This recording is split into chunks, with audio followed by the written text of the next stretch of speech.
G'day, mate. This is Paul, pretending to be Australian in a bad way. A Course in Miracles. We love it so much. Let's talk about it forever and ever. Kind of a bit of a blank today, and I was asking the Holy Spirit and Jesus what to talk about, and kind of not coming up with much. But there's one topic that's kind of on my mind, so being a victim, and particularly in relation to right now there's a hurricane on its way to the mainland, and I've noticed that the weather is quite a good example of how people allow themselves to be affected without recognizing that they can do anything about it. So you'll see like a weather forecast, and it'll be you're blown out of proportion and dramatized, and they'll be using fearful words like this danger to your life, and it's level 5 or whatever, and it's gonna cause a lot of damage, and it's gonna be nasty, and you're gonna want to stay indoors, and all this kind of stuff. And yes, the weather could potentially be dangerous, you know, having a nasty hurricane or a thunderstorm or tornadoes or whatever. But it's often framed in a very victim-y way, whereby there's all this belief in something outside of me is going to do something really big to me. And this touches on the hierarchy of illusions. The ego in its dreaming is very divisive and selective, and it has created illusions where some illusions seem to be bigger than others. This is the order of difficulty, where you think that you can't change certain things because they're too difficult, while other things might be easier.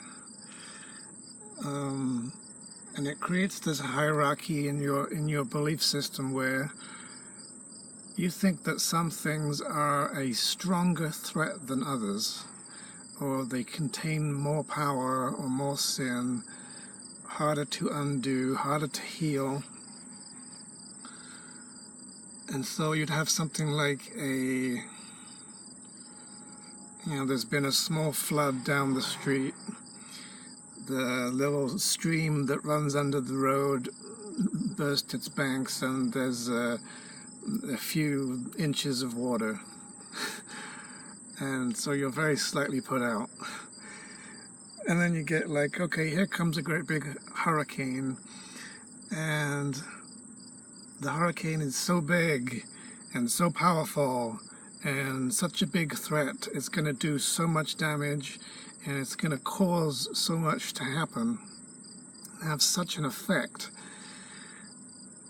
that because you believe that that's different and you buy into the illusion of the form and the appearance and the size of it, as your mind starts to take that as real, you've now put it into a great big category of this is the really big stuff. And so now you see a really big causer or a big source of attack. And because you're visualizing that this thing is really big, you believe that the effects that are going to come from it are going to be really big. And so it represents a bigger threat. And the result of that is that it seems to cause more fear.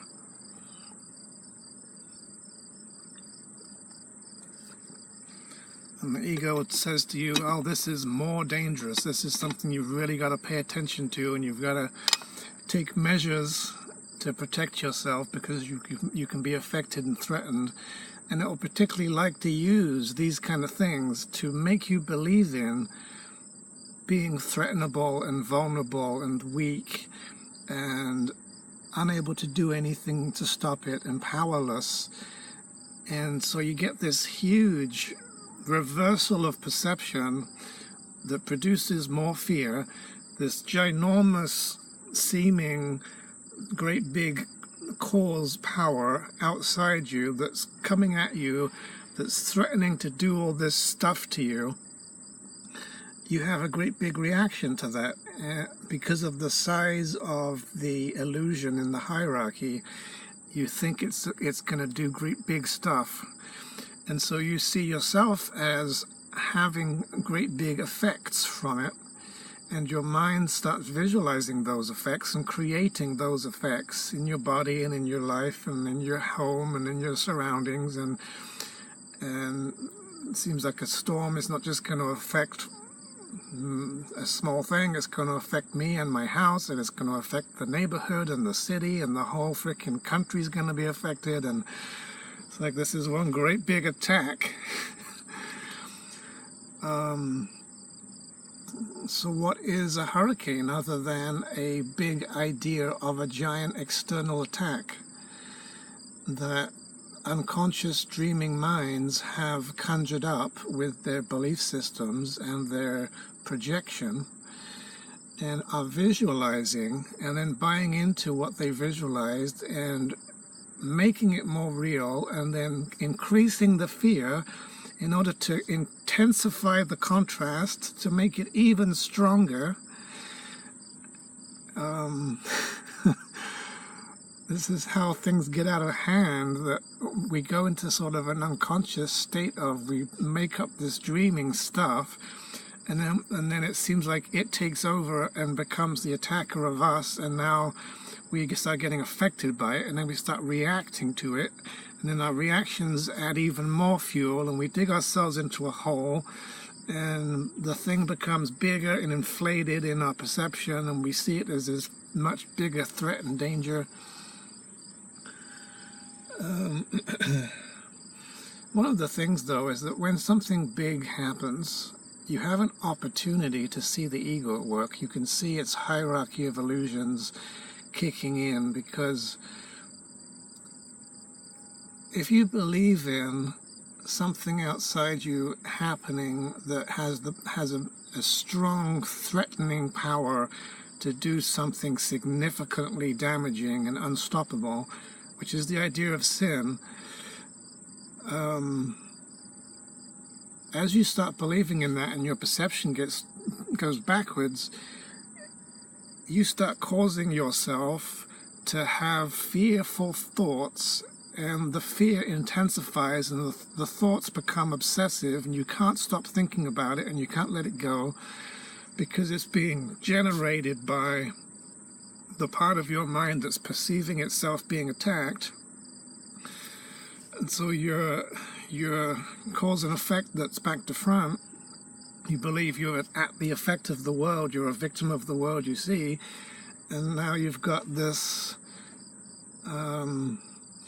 sort of reaction or effect starting to show up. It materializes as fear, but it's like the other part of your mind that believes in being an effect is starting to degrade and go into fearful states, and it starts generating fear thoughts and flashing into your mind these visions of what's going to happen and what they're going to do, and you start having this big sort of panic, this hallucination dream of all the things that are going to go wrong.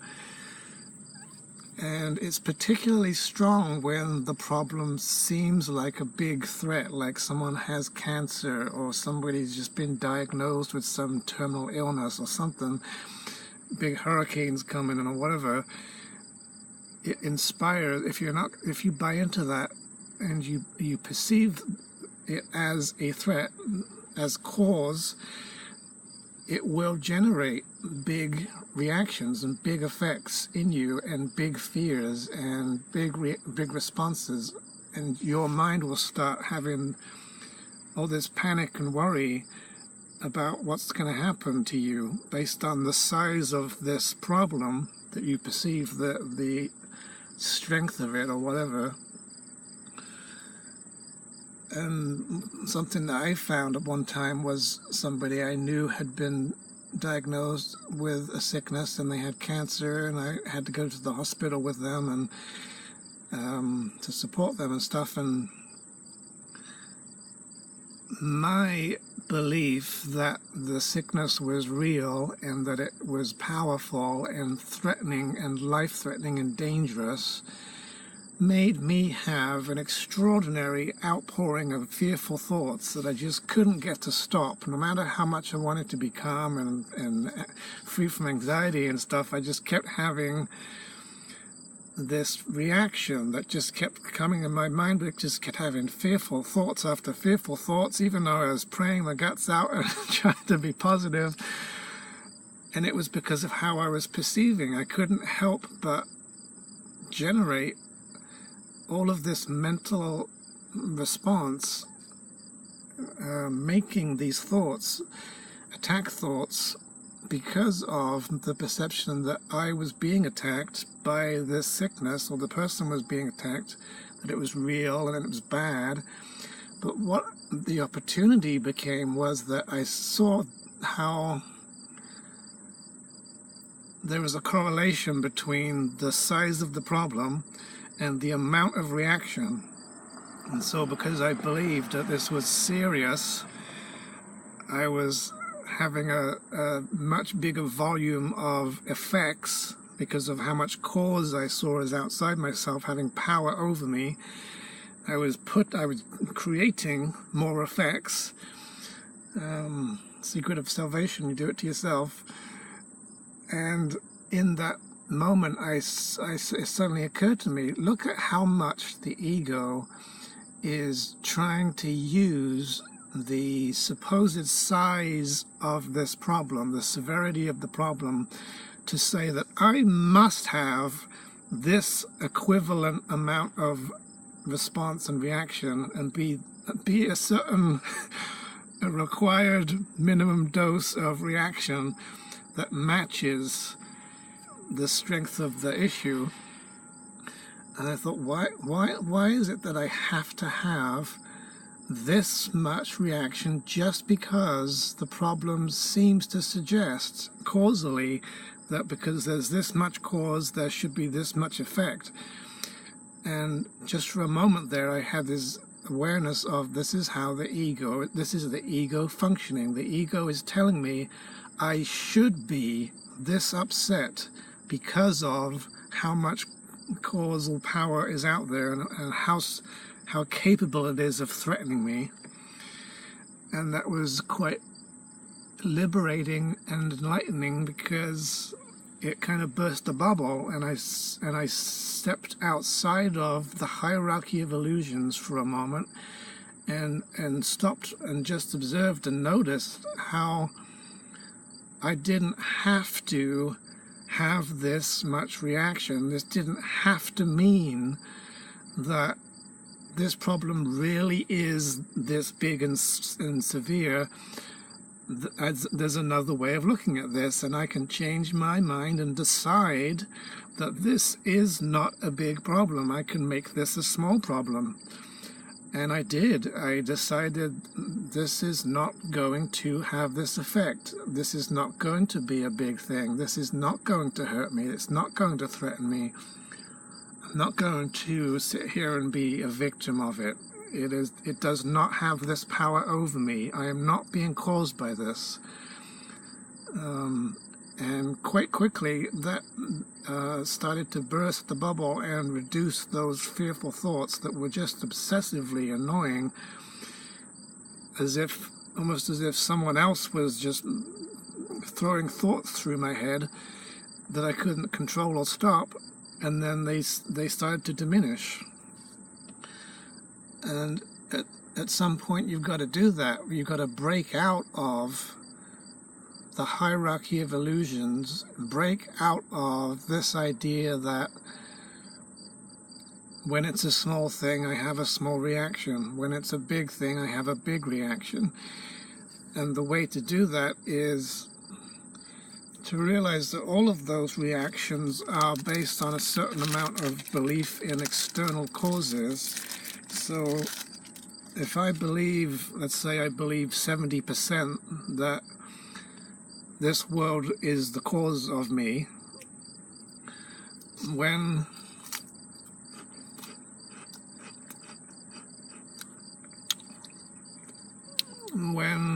a light bulb breaks and I'm in the dark and it gives me a slight shock, I have 50 units of effect because of my 70% belief in being at the effect of the world, and it seems like a small problem. So now you've got smallish problem, a certain amount of belief in being at the effect of the world, and that produces a certain amount of reaction. So then you get a freaking hurricane, and I have my 70% belief the world is causing me, combined with big hierarchy evolution up there or near the top of the scale thing. It's going to cause a much bigger sense of being affected and victimized, threatened and scared. But if I can reduce the percentage of how much I believe I'm being caused by this world, it's going to matter less and less what is happening. I'm not going to interpret it as having the power to cause any effects in me. And this is what forgiveness is about. That if I'm going to forgive a hurricane, I'm going to need to learn that not only does the hurricane not exist, it does not cause anything in me at all.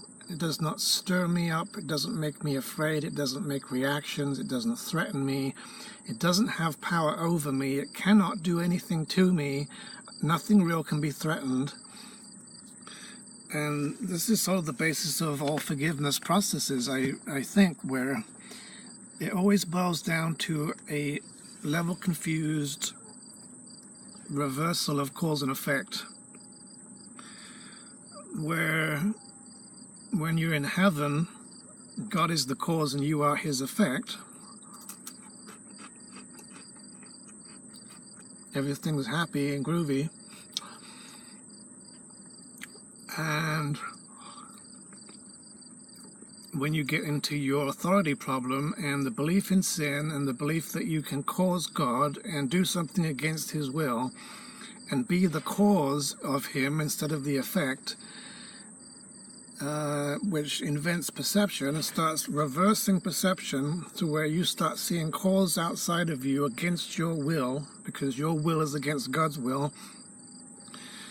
And now you're getting effects in you that you're putting in you because you see God's will as happening against your will.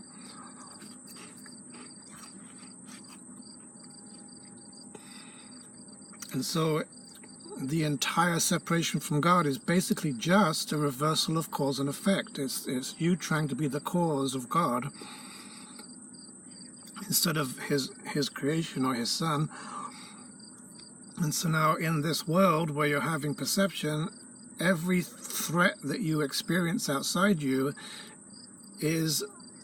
must have in it, in some way, a reversal of causality, where instead of you saying that I am the cause of this, the stuff out there is my dream and I'm dreaming it and I'm putting it there and I'm making it happen and I'm choosing it and I'm wanting it and believing in it and making it real. Instead of that, you're going into, I'm not the cause, that's the cause, and I'm going to be affected by the world that I've dreamed. And the world is now causing me, and it's choosing for me. And when it decides, I'm going to be suffering. If it decides, I'm going to be having a good day, just my luck. When it decides, there's going to be something really big and bad happening, and it's going to make great big nasty consequences in me, and I'm going to be very upset and not be able to do anything about it. And then you become a victim. You're victimized by this idea that the cause is not in you, it's out there. You've disowned your power. You've given power to and empowered, which actually puts energy into the dream into things outside of you, and you try to set them up to do things to you and to make stuff happen to you, like hurricanes and sickness and things. And this is what manifests sickness in the body, is this belief that there's a cause making effects happen in you, rather than you being pure causality. This is A Course in Miracles. It's a course in cause, not effect. You are 100% the cause of the world that you're making and dreaming. So to forgive anything, you have to get causality back into its proper sequence, where God is causing you and you're causing the world and you're causing the body. So no matter what form the problem takes, or how big it is or how small it is, if you're believing that you are affected by it and it's going to do something to you and it's threatening you and you're afraid and anxious and it has power over you and it can do things that you cannot prevent, and this includes death and attack from others, and any form of external something is out there and it's making stuff happen to you, you have level confusion, you have reversed perception, you have a reversed cause and effect, and you've disowned your power. And you're not owning responsibility for being the cause. You've got to take back that power and say, I'm the cause of you, and you're going to fucking obey me, and whatever I say goes, and if I choose that this is going to happen, this is going to happen, and not that. And if I don't choose that that's going to happen, it's not going to happen. As the Course in Miracles says in one of the lessons, myself is ruler of the universe. Nothing happens to me that I have not chosen.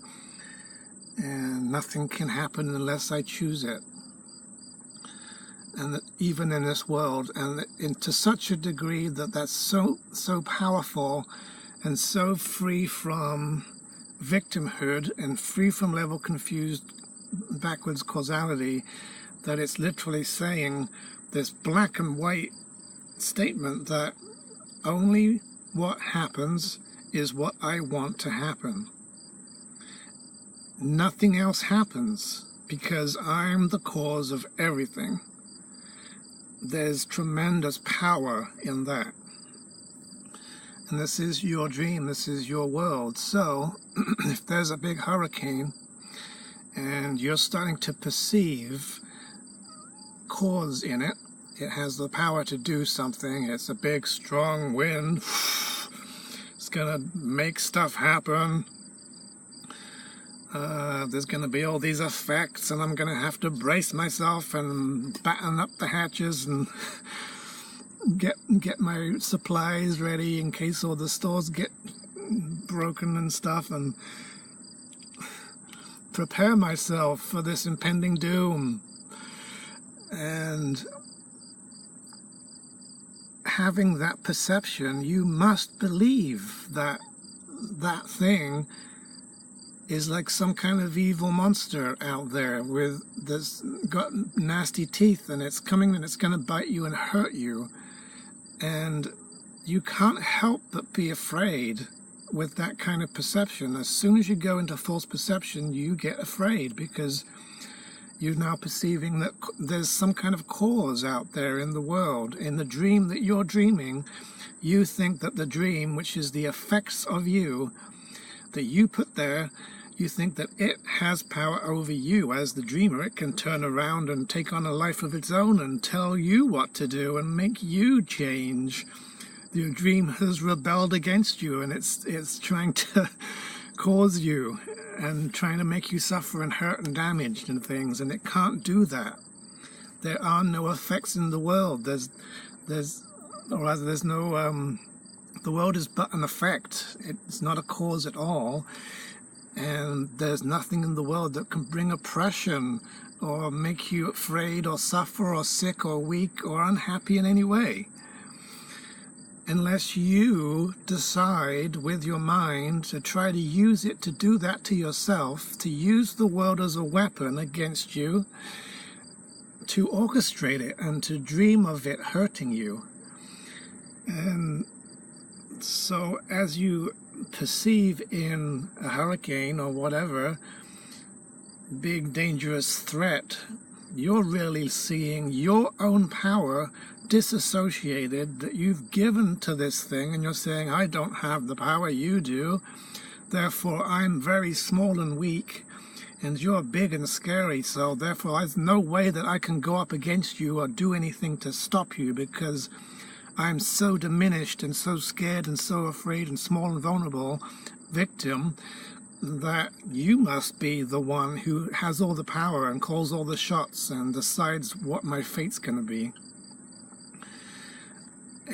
So you have to not buy into that, because it's a big fat lie. You're telling yourself a lie because you're hiding the truth that you're the one dreaming it and putting it there and making it happen. So you're making yourself suffer indirectly, and your mind is perceiving that the world is attacking you and has invented hurricanes and sickness and death and attack and wars and murder. So as this hurricane comes along, what are you going to do? Are you going to say, well, I made this hurricane, but I'm going to let it affect me?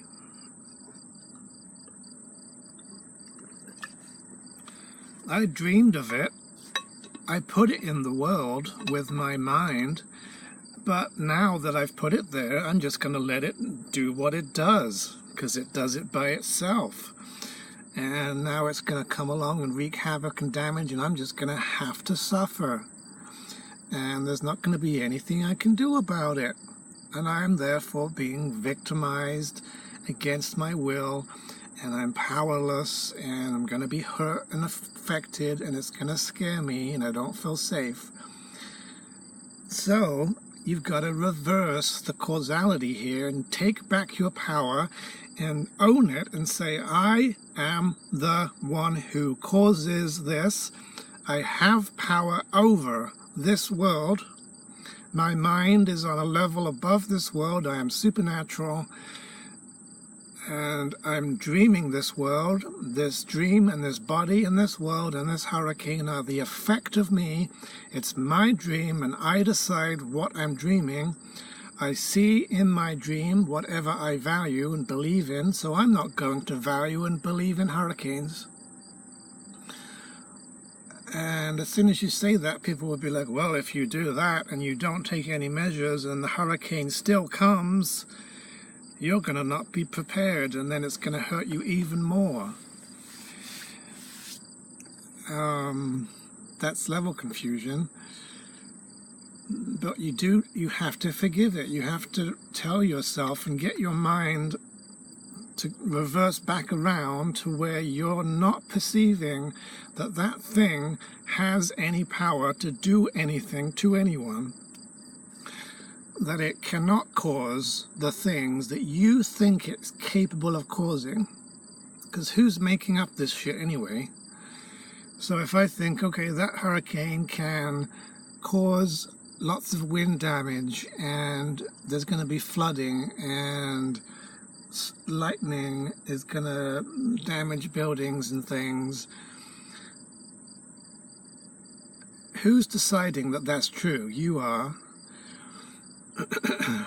So you've got to get yourself, you've almost got to talk yourself out of that bullshit, and you've got to tell yourself and tell that storm, you do not have power over me.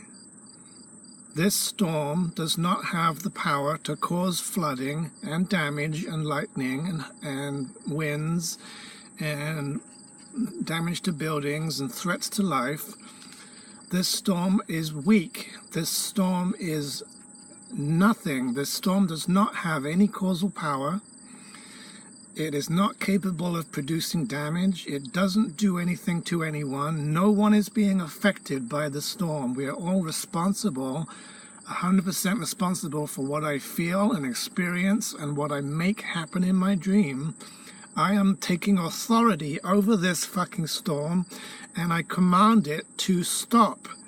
And I tell it, you tell it, give it some fucking ass, tell it what to do, because you have authority over it. You've got to take that power and use your authority of Christ, which is miraculous, and choose what is going to happen in your dream. There is not going to be a hurricane. It is not going to cause the damage that people are fearing it's going to cause.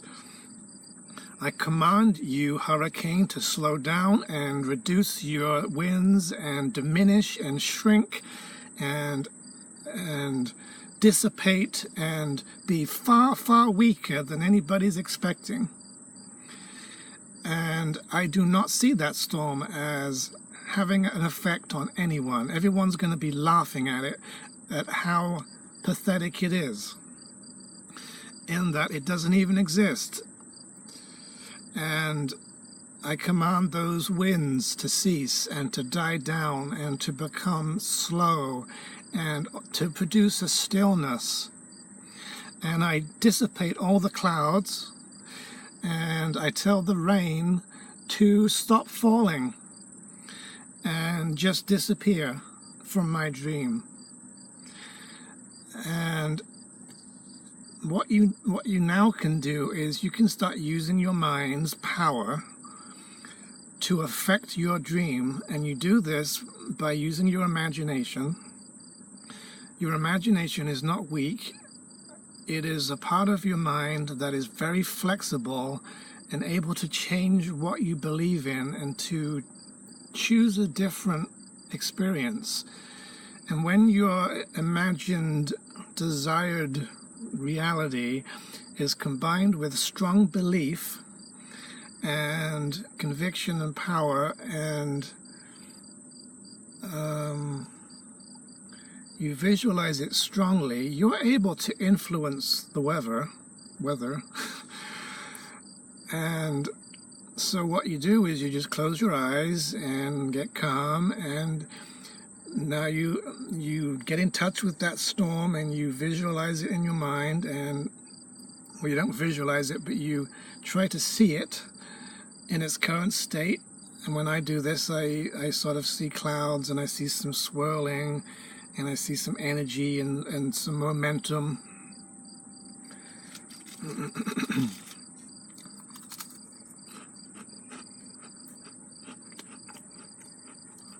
I also get a sense of there being fear in the cloud, and attack thoughts, and electricity that's like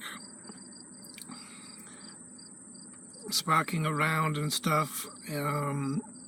A sense of attack and threat, as if the storm is a depiction of an idea or thought, an attack thought that one or many people have conjured up in the dream and made happen with their minds. So I'm not going to see that anymore. I'm going to decide to see and imagine a different dream, and I'm going to believe in, and I'm going to feel and experience this vision as if it's happening now and it's real. So gonna see, okay, I'm seeing this hurricane, and I'm seeing the spinning slowing down. I see the winds becoming quieter. I see the rain just dissolving away. I see it moving away from the mainland. I see it becoming smaller and reducing and becoming weaker and having less anger in it. I see it becoming, I see the momentum dying down and just slowing, the turning and canceling itself out. And in its place, where you want to get to is the vision of what it's going to be like when it's done and it's already gone, and what you want to be the truth now. So if you don't want that storm, you need to visualize an experience of what it's going to be like on a sunny day with a nice gentle breeze and no storm. And you put that picture out there with your mind, it starts to program the dream, and the dream starts to adjust and move towards the vision that you're giving it. You're sort of giving it a template, and you're saying, this is what I'm choosing. I'm going to put this in the dream. My dream's going to have this, and I'm going to visualize it now, and I'm going to see clear skies and people not afraid, and people surprised at how little damage there is. And I'm going to see that the winds are not very strong at all, and in fact there's hardly even a breeze, and the birds are chirping, and people are going about their normal business, and the TV shows are showing pictures of the country without a storm, and I don't see a picture of a real storm there.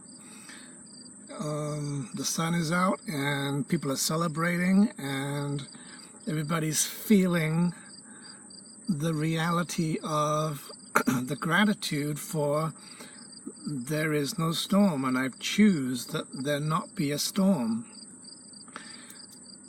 And as you visualize that and you sort of put that thought into the sky, it can have an effect. I've had a time before where we were supposed to get a bad storm, and it was supposed to be all heavy lightning and risk of tornadoes and things, and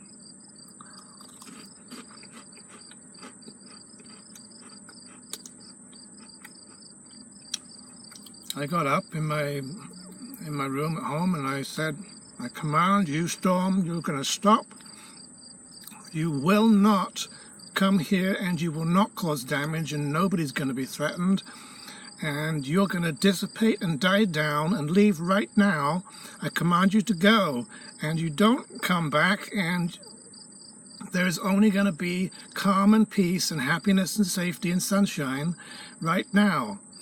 And then I closed my eyes and I visualized the rain reducing, the sounds of the rain reducing, the sky parting and clearing, the clouds clearing away, the distant sound of thunder going further away, winds dying down to nothing, and getting a sense of calm and quiet and peace, and everything being still and normal. Within about a few minutes, the storm died down, and the rains suddenly seemed to switch off. Not entirely, but there was a sudden contrast of zzz, and it just sort of greatly reduced in how much it was raining, and it became less windy, and the whole area became almost like an oasis in the storm, where the storm seemed to go around us, but it didn't seem to come over us, didn't threaten us. And I thought, well, that's kind of uncanny, isn't it? Why, is that just a coincidence, or did I just actually make something happen? And you got to have some faith, because Jesus says, like, you've had the ability to heal others, but you haven't raised the dead because your faith hasn't been whole. Or to have the faith to move mountains, you got to have some trust that you do have some power in your mind to affect this world, and people are affecting it unconsciously and negatively with their mass thoughts of fear, which are weak. So when somebody comes along with a strong, love-based, fearless projection of mind and visualization, it can be much stronger and more powerful than these unconscious, accidental imaginings, and it can change the dream. And this is part of miracle working. Jesus says, you think that your mind doesn't have, or your thoughts don't have the power to affect the world. You think your mind is like some kind of just passive perceiver that isn't capable of doing anything or making a change, and yet it is. You're much more powerful than you realize. And if it's for the good, and if it brings peace and harmony and love, then there's nothing wrong with using your mind to try to help people to be safe and to be free of threats and dangers. And the weather, for some reason, is quite malleable because of its abstractness. In our minds, it for some reason seems to be easier to change than physical hard objects. But something to experiment with. Give yourself a bit of time and sit and tell it what you want it to be, and then visualize it and visualize the end result of there's only calm and peace and there isn't a big storm, and imagine the ways that the raindrops are just gentle and the wind is just a slight breeze, and get a feel for it, and like create a vision, create an experience, and put it out there, and sort of think at the storm and put that there. It will have an effect. And so not only are you capable of not being affected by the hierarchy of illusions, and it's not just about, oh, it's still going to happen anyway, but I'm going to be kind of more peaceful. That is part of it, because if you're not misperceiving it as a threat and you're not buying into the appearance, you can be calm and peaceful. But it doesn't have to stop there, because this isn't just about perception, it's also about projection. Projection comes first, and you can also project a different dream. You can cause the world to change.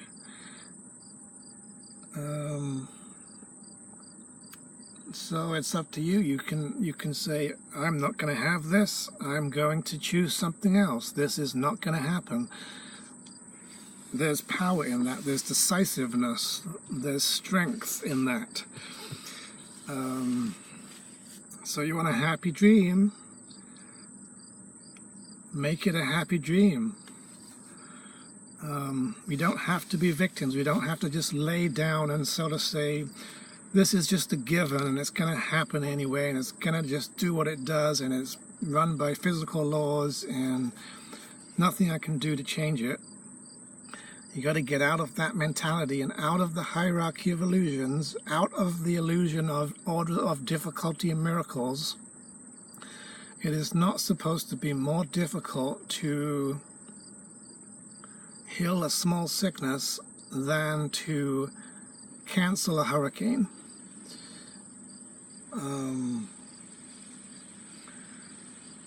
And believing that it is more difficult is an obstacle to miracle working, and it will interfere with your ability and your willingness to believe in the possibility that you have that capability in you. And so you got to get past that and believe in, with a certainty and a strength, that this is so, and I've chosen this. And having that authority, this is where the mind is under the authority of spirit instead of under tyrannical rule. Once your mind gets back into the position of authority, you're taking on the authority of Christ, and Christ has authority over this world. There's nothing my holiness cannot do. There's nothing the Holy Spirit cannot do through me. Jesus calmed the storm. Moses parted an ocean. I do believe these things are possible in this world. You are capable. Jesus even says you are already capable of miracles. You just need to have the willingness and the readiness to do them. So let's put the fear-mongering on hold and recognize that all of the weather forecast people are fear-mongers, and they believe in being affected by hierarchies of illusions, and it becomes the news, and the news reports on what the body's eyes tell you instead of true perception. It reports the false perceptions of the world and what appears to be happening and making go wrong and all the shit that happens. You don't have to believe that. You can say, that's not the truth, you're talking bullshit, and here's what's going to happen. I'm not going to have this weather just come along and do this to me. I'm going to make the weather be that. And frickin' make it so, Captain. You have the power. Let's do this. Let's end unconscious states of suffering and accidentally generated visions of fear. And let's perform some miracle here and bring an end to something that doesn't have to happen unless we condone it and empower it and make it happen ourselves. We're already making this world happen. It's just that we're somewhat unconscious of the process because we're not spiritually awake.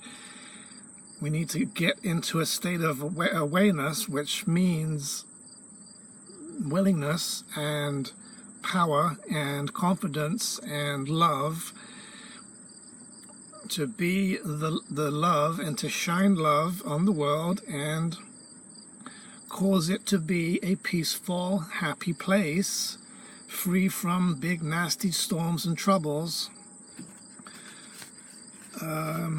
as part of making it a happier dream. You don't have to suffer. It is not God's will that you suffer.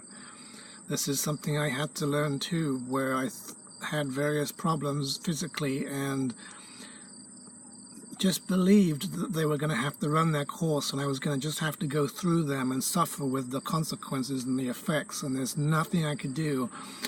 And then Holy Spirit says, you don't have to suffer. And then he healed it. And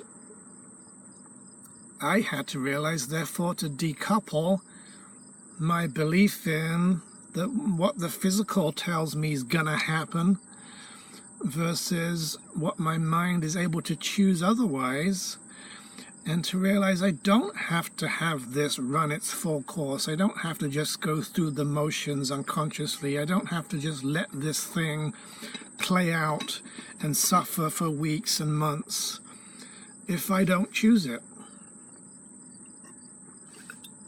I can choose not to believe in the need for this, and there's nothing that wouldn't be healed in a frickin' instant if you could really get into that and believe it. Jesus says there's nothing that wouldn't disappear in the blink of an eye. If you could, you would just drop all sickness instantly if you could get past that illusion that it's got to go through these processes because I don't have any power over it and I can't change it or stop it or heal it. You got to stop believing what the body's eyes tell you and what this world tries to make true through its forms and its appearances. They are not reality, and they are not the cause. This world does not cause anything. So if you're looking at, here comes a big storm and it's causal and it can do things to me and make stuff happen, that's not true. You are the author of the storm. Disappear it, cancel it, stop believing in it, stop giving it power, take back your power, see yourself as having authority over it. You now become the power, you now have power over it, it has no power to resist you, and now you can make it disappear. Let's go. Let's choose again. Anyway, getting off my podium, and peace regardless of what happens or doesn't happen, and remember that you can override this dream. Your mind has power, your thoughts have power, and there's nothing that your holiness cannot do. All power in heaven and earth has been given you. Till next time.